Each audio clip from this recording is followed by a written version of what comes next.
जय हिंद सर। मेरा नाम पूजा है। मेरे हस्बैंड आर्मी में हैं। मैं और मेरे हस्बैंड आज मुंबई एक्सप्रेसवे से दौसा जा रहे थे। वहाँ जो डूंगरपुरा टोल प्लाजा है उस पे मेरे हस्बैंड ने अपना आई कार्ड दिखाया और जो टोल माफ़ करने का लेटर है वो दिखाया। उसके बाद भी टोल कर्मियों ने हमें टोल देने के लिए बोल दिया और उन्होंने बोला कि जो आपके अफसर हैं, जर्नल हैं, सरनल हैं, कर्नल है, जो भी है वो सभी यहाँ पर टोल देकर जाते हैं। तुम्हारे लिए कोई भी टोल माफ़ नहीं है। ये वीडियो दिखाने से पहले मैं आज सिर्फ इतना पूछना चाहता हूं, क्या पहले की तरह सेना की इज्जत रही है इस देश में? एक जमाना था फैमिलियों के साथ पंजाब के सीएम खेरों के लड़के ने कुछ बदतमीजी कर दी थी और वहां हमारे ब्रिगेड कमांडर और एक कर्नल ने कई गाड़ियां भेजकर सिनेमा हॉल को घेर और उस मुख्यमंत्री के बच्चे और उस दोस्तों को कैंट में लाकर चड्डी में बैठा दिया था। और उस मुख्यमंत्री की पहुंच उस समय के प्रधानमंत्री तक थी। उसने जोर लगा लिया था, लेकिन सेना ने कहा था कि हम अपने परिवारों की इज्जत नहीं कर सकते तो हम देश की इज्जत क्या करेंगे, हम इस मामले को अपने हिसाब से हैंडल करेंगे। मुख्यमंत्री की गाड़ी को गेट के बाहर खड़ा कर दिया था और पैदल मुख्यमंत्री को जाना पड़ा था। नाक रगड़ी थी मुख्यमंत्री और उसके बच्चों ने तब जाकर छोड़ा था। लेकिन क्या आज ये चीजें रही हैं? आज कहीं सैनिक पुलिस द्वारा मार खा रहे हैं, कहीं दबंगों के द्वारा खा रहे हैं। पुलिस के या टोल टैक्स के कर्मचारी कहते हैं क्या है तुम्हारे कर्नल जनरल, नहीं बात करते हम उनसे। टोल टैक्स का कर्मचारी कह रहा है कि यहां से कर्नल जनरल गुजरेंगे तो वो भी टोल दे के जाएंगे। अगर पुलिस का एक कांस्टेबल ऐसा ही अगर निकलेगा ना तो वो उनकी इज्जत करता है, और वो इज्जत इसलिए नहीं करता कि उनके पास पावर ज्यादा है, वो उनको लठ चढ़ाते हैं टाइम टाइम से। और हमारे ये जो लठ चढ़ाने वाली और ये ताकत दिखाने वाली पावर खत्म हो चुकी। हमारे अधिकारियों को किसी को नेता बनना है, किसी को मंत्री बनना है, चमचागिरी में लगे हुए हैं। इस चमचागिरी में सेना की इज्जत धीरे धीरे जा रही है। वैसे तो इन्होंने अग्निपथ जवानों पर स्वीकार करके ये कह रहे थे ना जनरलपुरी जैसे हमारी ही योजना है, वो तुम्हारी पोल खोदी उस नरोने साहब ने, जनरल साहब ने सारा चिट्ठा खोल दिया ना। इतने गिर चुके हो, मैं हाथ जोड़कर रिक्वेस्ट करता हूं कि आप जो लेटर साइन करते हो, ये ताकत दिखाते हो, इसको थोड़ा रॉयल्टी में आ जाओ। मैं बाकी सारी घटनाएं इस वीडियो में बता रहा हूं, आगे वीडियो दिखा रहा हूं। जिनको वीडियो सही लगे कि हाँ ये बात सही है तो वीडियो को ज्यादा से ज्यादा शेयर करें, और जिनको भी अगर ये वीडियो सही लगता है तो शेयर करने के अलावा चैनल से जरूर जुड़े और हमारी ताकत बढ़ाएं। यहां मैं एक ही चीज कहना चाहता हूं कि हमारी स्ट्रेंथ, हमारी पावर कम नहीं है। हमारे पास पावर भी है, स्ट्रेंथ भी है, लेकिन हम बिखरे हुए हैं। कोई पद के लालच में तो कोई किसी लालच में। वो लालच, वो पैसा इज्जत से बड़ा नहीं है। हमारी इज्जत गिरती जा रही है। प्लीज एकजुट हो जाओ अगर इज्जत को बचाना है इसकी वर्दी की। बाकी आप लोगों की मर्जी है। वीडियो देखें और शेयर करें। जय हिंद। मुंबई एक्सप्रेसवे पर जितने भी टोल प्लाजा बने हुए हैं उन पे आर्मी पर्सन का आई कार्ड दिखाने के बाद भी टोल लिया जाता है।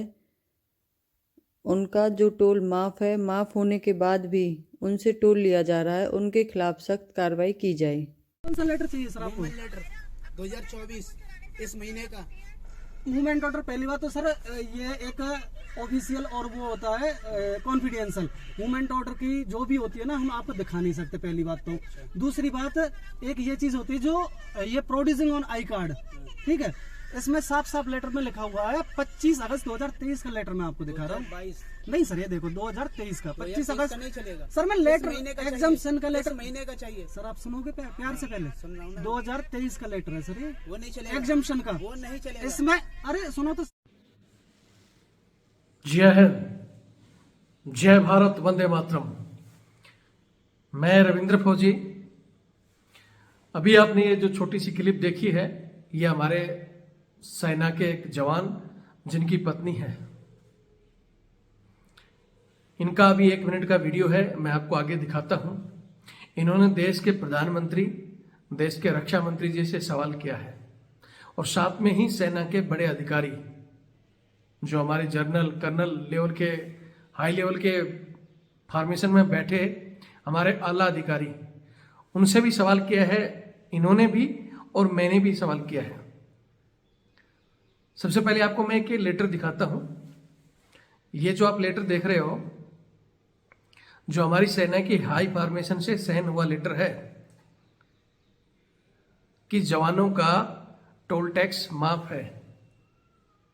जो सर्विस पर्सन है अपनी प्राइवेट व्हीकल में जाते हैं तो उनको टोल टैक्स नहीं देना होगा।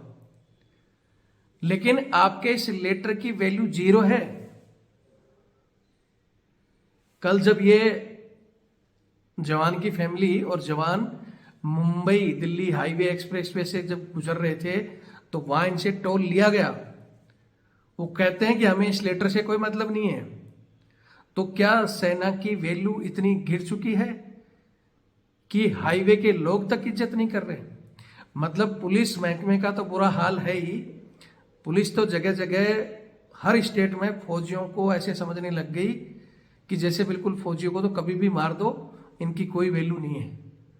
मोदी जी जो आप सेना का गुणगान गाते रहते हैं, आपके आने के बाद जो दुर्गति सैनिकों की हो रही है, आपने अग्निवीर लाकर वैसे ही सेना को, मतलब जो दिहाड़ी मजदूर है ना, जो होमगार्ड है, उससे भी नीचे अग्निवीरों की सैलरी करके आपने एक बट्टा तो लगा ही दिया। लेकिन उससे बड़ा जो आप लेटर साइन कर करके हाईवे अथॉरिटीज को दे रहे हैं, इसी दिल्ली मुंबई हाईवे एक्सप्रेस पर लगातार फौजियों की बेइज्जती हो रही है। एक फौजी, टोल टैक्स कोई बड़ी चीज नहीं है, लेकिन जब वो छुट्टी आता है और वो अपने परिवार के साथ होता है तो वो आई कार्ड शान से दिखाता है कि भाई मैं आर्मी में हूं और मेरी फॉर्मेशन से बाकायदा लेटर भी दिया हुआ है। वो दिखाता है। जब वहां उसकी इंसल्ट होती है कि नहीं चलेगा, ये शब्द जब उसके परिवार के लोग सुनते हैं तो उसकी मनोदशा क्या होगी? वो परिवार में तो बड़ी बड़ी बातें करते होगा कि हमारी सेना बहुत, हिंदुस्तान की सेना अव्वल दर्जे की सेना है और हमारी पावर बहुत है। लेकिन ये पावर क्यों गिरती जा रही है? सेना के अधिकारियों का काम इतना ही है क्या कि लो भाई लेटर और अब दिखाओ ये चलेगा? लेकिन आपके लेटर की वैल्यू 0 है। मैं भी वीडियो दिखाता हूं जहां हाईवे पर बंदा टोल टैक्स कर्मचारी को दिखा रहा है कि भाई ये देखो, मेरा हमारी आर्मी हेडक्वार्टर से लेटर साइन हो रखा है और सभी डिपार्टमेंट को सर्कुलेट हो रखा है। मैं चाहता हूं कि नितिन गडकरी तक भी ये वीडियो पहुंचे। आप यहीं मंत्रालय आपके पास ही है। ये एक बंदा जो वहां बैठे हैं टोल टैक्स काटने वाले, एक समय था ये बोला गया था कि वहां कर्मचारी फौजी को देखते ही सैल्यूट करेंगे, जय हिंद बोलेंगे, रिस्पेक्ट करेंगे। लेकिन ये रिस्पेक्ट हो रही है, आपका बंदा बोल रहा है कि नहीं ये नहीं चलेगा, मूवमेंट ऑर्डर दिखाओ, और मूवमेंट ऑर्डर भी 2024 का दिखाओ, इसी महीने का दिखाओ। क्या हाईवे के लोगों को बताएगा फौजी की छुट्टी आ रहा है, कहाँ जा रहा है? मूवमेंट ऑर्डर जब बंदा ऑन ड्यूटी पर इधर से उधर कहीं जाता है तो वो एक सिक्योरिटी होता है कि बंदा पता नहीं कौन सी फॉर्मेशन में क्या सूचना लेके जा रहा है, वो इन लोगों को मूवमेंट ऑर्डर दिखाएगा। जबकि स्पष्ट लेटर में जारी किया हुआ है कि आई कार्ड दिखाकर उसको नहीं रोका जाएगा। लेकिन ये लोग टोल टैक्स वाले इज्जत नहीं कर रहे और ये घटनाएं लगातार बढ़ रही हैं। इसका कारण है कि सेना मूक बन चुकी है। सेना के आला अधिकारी, किसी को मंत्री बनना है, किसी को नेता बनना है, इसलिए वो इन नेताओं की आरती उतार रहे हैं। और ये नेता, इनको कोई परवाह नहीं है।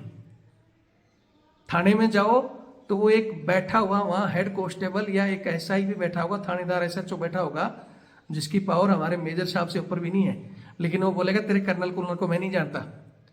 जब वहां से कर्नल साहब फोन करेंगे तो बोले बात नहीं करता मैं। और इसकी वजह क्या हो रखी है कि सेना अधिकारियों ने अपना रुतबा दिखाना बंद कर दिया। आपको याद होगा एक समय पंजाब के मुख्यमंत्री के लड़के ने सिनेमा हॉल में सेना की फैमिलियां देखने गई थी, जिसमें ब्रिगेडियर की बच्ची शामिल थी। हालांकि बात अभी भी है, अभी भी अगर किसी अधिकारी पर आंच आती है तो ये कोशिश करते हैं अपना पावर दिखाने की, लेकिन जवानों के लिए गिरता हुआ जा रहा। अग्निपथ इन्होंने स्वीकार कर ली। नरवणे साहब ने रिटायर होने के बाद अब 2 साल बाद किताब लिख रहे हैं। अगर ये किताब उसी समय लिख देते जब अग्निपथ का और इन पुरानी पेंडिंग भर्तियों का केस कोर्ट में लेकर गए थे, सुप्रीम कोर्ट में लेकर गए, फिर उसको हाई कोर्ट में ट्रांसफर किया गया, वो बहस चली, उस समय किताब निकाल देते तो ये दिशा दशा अलग होती, इन बच्चों को भी इंसाफ मिलता और इस अग्निपथ पर भी कुछ ना कुछ होता। लेकिन मौन रहे। कुछ तो वहां वो अनिलपुरी जैसे जर्नल की हमारी ही योजना है, सेना बहुत दिन से कर रही थी, सारी पोल खोल दी ना तुम्हारी। अरे इतना मत गिरो कि हर डिपार्टमेंट में जो ये वर्दी शान से पैर के बंदा चलता था ना, वो बाप फौजी साहब आ गए, वो जीरो हो रखी है। आए दिन इस तरह पुलिस के अत्याचार, आए दिन टोल टैक्स पर एक टोल टैक्स का कर्मचारी जो वहां बैठा है, जिसकी इतनी नॉलेज नहीं, जिसका कुछ ज्ञान ही नहीं है कि क्या सेना है, वो उसको रिस्पेक्ट करना चाहिए सेना की, लेकिन वो क्योंकि उसको पता है कि इनको कोई पूछने वाला नहीं है तो जवान जैसे हैं, वो बोलता है कि यहाँ तो जनरल कर्नल आएंगे, उनको भी हम टोल टैक्स लेंगे, हम नहीं जानते जनरल कर्नल को। ये हालत हो रही है कि देश के जनरल कर्नल को नहीं जानती, और वो ही घटिया आदमी अगर वहां से पुलिस का कोई 3 फीती लगाकर हेड कांस्टेबल भी गुजरेगा ना, तो उसको भी ऐसे सलूट भी करेगा और बोलेगा सर जाओ। तो ये उन कर्मचारियों को भी सोचना चाहिए कि जो देश के रक्षक हैं, जो वहां दिन रात आपकी सुरक्षा में लगे हुए हैं, बड़ी मुश्किल से उनको महीने 2 महीने की छुट्टियां मिलती हैं, जिसमें वो आराम से, पहली बात तो वैसे फौजी आदमी के पास नहीं कि वो इधर से उधर घूमे, किसी विशेष काम से या कुछ चीजों के लिए इधर उधर बाहर जाता है, उसमें तुम सलाह उस टोल टैक्स के लिए उसकी रिस्पेक्ट नहीं कर रहे हो। जैसा मैं बता रहा था कि पंजाब के सीएम का लड़के ने वो किया था, सिनेमा हॉल में छेड़ दिया था वहां ब्रिगेडियर के बच्ची और उसके दामाद को। उन्होंने फोन किया तो वहां से 10 गाड़ियां भर के सिनेमा हॉल को घेर कर और उस मुख्यमंत्री के बच्चे को और उसके दोस्तों को निकालकर कैंट में लाकर अंदर नंगा करके बिठा दिया था चड्डी में। और मुख्यमंत्री उस समय जो खेरो थे, जिनकी बोलते थे कि प्रधानमंत्री तक उनके लिंक थे, उन्हें प्रधानमंत्री को भी कह दिया था कि ऐसे ऐसे मेरे को बेटे को उठाया है और छोड़ना चाहिए तुरंत ही। लेकिन उस समय के जीओसी साहब, जनरल साहब सारों ने कह दिया कि जब सेना अपनी और अपने परिवारों की रक्षा नहीं कर सकती तो देश की रक्षा क्या करेगी, हम इस मैटर को अपने लेवल में हैंडल करेंगे। मुख्यमंत्री की गाड़ी को गेट पे खड़ा कर दिया था, मुख्यमंत्री पैदल कैंट में गया था और बाद में मुख्यमंत्री ने हाथ पैर जोड़े थे कि अब मेरे बेटे को छोड़ दो। नाक रगड़ी थी उनके बेटों ने, उनने की दोबारा ऐसी हरकत नहीं होगी। और कई सालों तक सेना की तरफ उंगली उठाकर देखने की हिम्मत नहीं थी किसी की भी। लेकिन अब वो रुतबा खत्म, सबको सिर्फ प्रमोशन की पड़ी है, और इस प्रमोशन के लालच में क्या क्या चल रहा है सेना में मैं कह नहीं सकता ऐसी बातें। तो अपना जमीर जगाओ। सेनाधिकारियों को भी कहता हूं कि जब आपको पता है कि बार बार ऐसी घटना हो रही है तो थोड़ा सा जहां होती है, अरे आपके पास भी पावर है, आप भी दुनिया भर की क्यूआरटियां आपकी घूम रही हैं सिक्योरिटी पर्पज के तौर पर, एक बार जाओ ना, उसको अच्छे से समझाओ, बढ़ाकर वीडियो। ऐसे लोगों को जब तक आप अपना थोड़ा सा पावर नहीं दिखाओगे तब तक बेइज्जती ही कराते रहोगे। उस समय के ब्रिगेडियर साहब ने, जनरल साहब ने सही कहा था कि हम अपने परिवारों की रक्षा नहीं कर सकते, हम अपनी इज्जत नहीं संभाल सकते तो देश की इज्जत क्या संभालेंगे। फिर आज क्यों गिर रही है जवानों की इज्जत। जैसे अभी कल परसों केरला में सैनिक का पैर तोड़ दिया गया, सेना तो पहुंची वहां लेकिन उसको उठा के अपने हॉस्पिटल में ले गई और जी हम कार्रवाई करेंगे। ऐसे कार्रवाई होती है। प्लीज मत गिराओ इस इज्जत को। या फिर प्रधानमंत्री जी और रक्षा मंत्री जी, आपसे भी कहना चाहता हूं कि कहीं कांग्रेस के राज्य में हो जाती है तो आप भी बयान दे देते हो, आप ही के राज्य में होती है तो आपका मुंह सिल जाता है, दही जम जाती है आपके मुंह में। जब एक देश, एक कानून, एक संविधान, तो सब जगह आपके तुरंत ऑर्डर होनी चाहिए। और मैं फिर कह रहा हूं कि सैनिक के साथ बदतमीजी का मतलब, जब वो बंदा बोल रहा है कि मैं तो जनरल कर्नल को नहीं समझता, तो फिर वो आपको क्या समझेगा। हाँ, बस वो समझता है किसको, पुलिस को, जो उनके थोड़ा सा डंडा चढ़ा दिए थी समय समय पर। और हमारे ये लोग डंडा को रखकर बैठे हैं। इनका वीडियो देखें, शेयर करें और ठोस रणनीति अपनाएं। श्रीमान, जय हिंद, जय भारत, वंदे मातरम। वीडियो को शेयर करें और ये चैनल आपका है, चैनल से जरूर जुड़ें। Thank you.